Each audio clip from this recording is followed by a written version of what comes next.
بسم اللہ الرحمن الرحیم. جی سیکنڈ کلاس لیکچر نمبر 8. آج ہم تشکیل پاکستان جس کے مصنف میاں بشیر احمد صاحب ہیں. جیسا کہ ہم نے کل بھی بات کی تھی کہ میاں بشیر احمد صاحب ان مصنفین میں ان کا شمار ہوتا ہے جنہوں نے قلم کے ذریعے جہاد کیا. ٹھیک ہے جی. دوسرا پیراگراف، سیاسی تنزل اور معاشرتی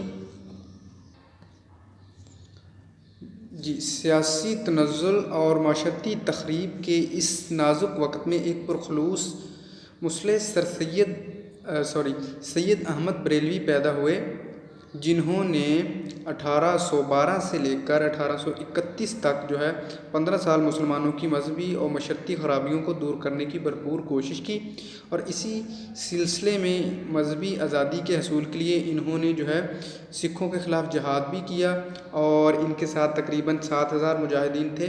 اچھا جی، میں آپ کو ساتھ ساتھ بتاتا چلوں کہ مسلمان سیاسی حوالے سے بالکل تنزلی کا شکار ہو چکے تھے، اور اس وقت شاہ ولی اللہ کا نام ہم نے کل ڈسکس کیا تھا. تو شاہ ولی اللہ کے شاگردوں میں سے شاہ عبدالعزیز جو سید احمد بریلوی ان کے بیٹے کے شاگردوں میں سے تھے، یعنی شاہ ولی اللہ کے بیٹے شاہ عبدالعزیز اور ان کے شاگرد تھے آگے شاہ ولی اللہ. انہوں نے شاہ اسماعیل کے ساتھ مل کر سکھوں کے خلاف جہاد کیا تھا اور کچھ علاقہ فتح بھی کیا تھا. ٹھیک ہے. اور فتح کیا تھا جو علاقہ انہوں نے، اس پر پھر شاہ ولی اللہ نے اسلامی قانون کے مطابق اسلامی حکومت قائم کی اور اسلام کے مطابق وہاں پر قانون لاگو کیے شاہ ولی اللہ نے. ٹھیک ہے جی. سید احمد بریلوی نے. ٹھیک ہے جی. اچھا، تو اس کے بعد لیکن کچھ یوں ہوا کہ جہاد کے اندر، پشاور کے اندر انہوں نے جہاد کیا تھا، تو اس میں کچھ غدار شامل ہو گئے. شروع سے مسلمان قوم کے اندر غدار ٹھیک ہے، آپ نے وہ شعر سنا ہوگا کہ دیکھا جو تیر کھا کے کمی گاہ کی طرف، اپنے ہی دوستوں سے ملاقات ہو گئی. تو جب بھی انسان شکست کھاتا ہے تو اس کے پیچھے کسی نہ کسی اپنے کا ہاتھ ہوتا ہے، کسی نہ کسی ہمراز کا ہاتھ ہوتا ہے. ٹھیک ہے. تو سید احمد بریلوی ہیں، ان کے مسلمانوں میں سے کچھ غدار تھے. انہوں نے غداری کی اور وہاں پر ان کو اسی بالا کوٹ کے مقام پر ان کی شہادت ہو گئی. ٹھیک ہے جی. اور اس کے بعد ان کی ہوئی جو مسیح خود مسلمانوں کے ہی ہاتھوں برباد ہو گئی، یعنی مسلمانوں نے جو کوششیں شروع کی تھیں وہ خود ان کے اپنے ہاتھوں ہی برباد ہو گئیں، ختم ہو گئیں.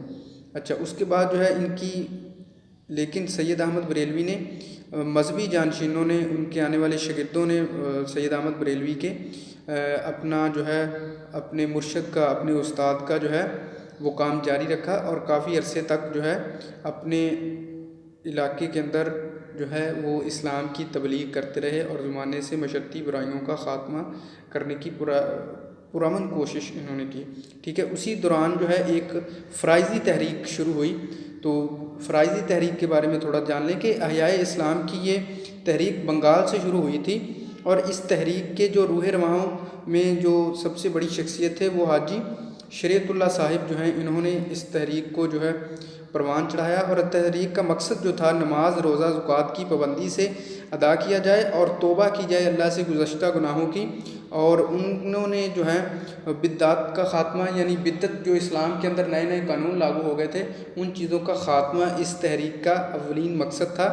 اور مسلمانوں کو، کسانوں کو نجات دلانے کے لیے بھی اس میں، جو مسلمان کسان تھے ان کو نجات دلانے کے لیے بھرپور کوششیں ہوتی رہیں.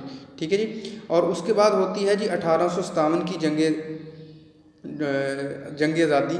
ٹھیک ہے. اس میں جو مسلمان ساتھ دیا تھا مسلمانوں نے ترکی کا، تو انگریزوں نے سمجھا کہ مسلمان ان کی کھلی مخالفت کر رہے ہیں، حتیٰ کہ مسلمانوں نے صرف اپنے مذہبی بھائیوں کی مدد کی تھی. تو اس میں رہی صحیح عزت، کیونکہ وہ جنگ مسلمان ہار گئے، اور مسلمانوں کی جو بچی کچی عزت سی وہ بھی ساری کی ساری جاتی رہی.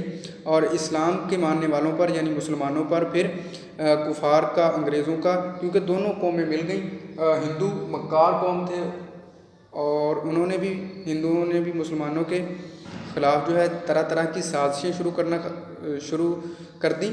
اور اسی طریقے سے آہستہ آہستہ مسلمانوں کی پہلے جو زبان تھی فارسی عدالتوں سے خارج ہوتی ہے، اس کے بعد آہستہ آہستہ مسلمانوں کو سرکاری ملازمتوں سے نکال دیا جاتا ہے، ان کی زمینیں جائیدادیں چھین لی جاتی ہیں، ٹھیک ہے جی، ان پر طرح طرح کے ظلم کیے جاتے ہیں، اور کوئی بھی ایسا طریقہ جس سے مسلمانوں کو کوئی بھی ایسی واردات مسلمانوں کو جس سے نقصان پہنچے تو ہندو اور انگریز ہاتھ سے جانے نہیں دیتے تھے۔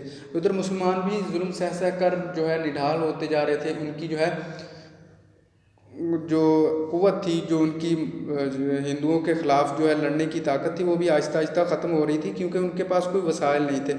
تو اسی دوران ایک اہم شخصیت جو ہے وہ سامنے آتی ہیں، جس کو ہم سر سید کے نام سے جانتے ہیں۔ تو انہوں نے مسلمانوں سے کہا کہ اس طرح نہیں، پہلے انگریز کی سوچ کے مطابق سوچ کریں، پہلے تعلیم حاصل کریں، اس کے بعد ہم انگریز کا مقابلہ کریں گے اور ان سے جیت بھی جائیں گے۔ تو انہی جو مسلمانوں کی حالت تھی اس وقت کی، اس کو سامنے رکھتے ہوئے پسماندہ مسلمانوں کو ایک مرد خدا اللہ تعالیٰ نے عطا کیا، اور اس کی جد و جہد تھی کہ ملک ہاتھوں سے گیا اور ملت کی آنکھیں کھل گئیں۔ یعنی جب ملک جو ہے بالکل چھن گیا ان سے، حکومت چھن گئی، تو اب لوگوں کی آنکھیں کھل گئیں کہ اگر ہم نے اب کوشش نہ کی، اب جو ہے تگ و دو نہ کی، اب اپنی حالت پر غور نہ کی، تو رہی کوئی عزت جو ہے بچی کھچی عزت جو بالکل جاتی رہے گی۔ تو انہوں نے جو ہے پھر اپنے اسلام کے بچاؤ کے لیے، اپنی الگ حیثیت منوانے کے لیے ایک الگ ملک کا، ایک الگ مملکت کا مطالبہ شروع کر دیا، ٹھیک ہے جی۔